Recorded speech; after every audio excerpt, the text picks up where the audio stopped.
আসসালামু আলাইকুম এভরিওয়ান, কি অবস্থা সবার, কেমন আছেন?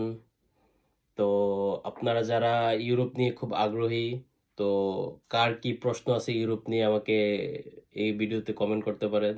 আমি সবগুলোর আনসার দেওয়ার চেষ্টা করব। আর আমি লং ভিডিও আনবো কিছুদিন পর। লাইক অনেক ভাই ব্রাদার এখানে আছে যারা স্টুডেন্ট ভিসায় আসছে, ওয়ার্ক পারমিটে আসছে, অনেকে অন্য দেশ হয়ে আসছে। তো আপনাদের যদি কারো কোনো প্রশ্ন থাকে আমাকে করতে পারেন। আমি উত্তর দেওয়ার চেষ্টা করব আর ওদেরকে ইন্টারভিউ নেওয়ার চেষ্টা করব। আপনারা যদি কমেন্ট করেন যে ওদের ইন্টারভিউ নেওয়ার জন্য, আমি ওদেরকে ইন্টারভিউ করব। ওদেরকে কি কোয়েশ্চেন করা যায়, আপনাদের কমেন্টের উপর নির্ভর করবে। আমি সেগুলো ওদেরকে কোয়েশ্চেন করব। তো আপনারা বেশি বেশি কমেন্ট করেন, দেখি যদি ভালো রেসপন্স পাই বা আপনাদের জানার আগ্রহ থাকে তাহলে আমি ওদেরকে ইন্টারভিউ নিব। That's it, by.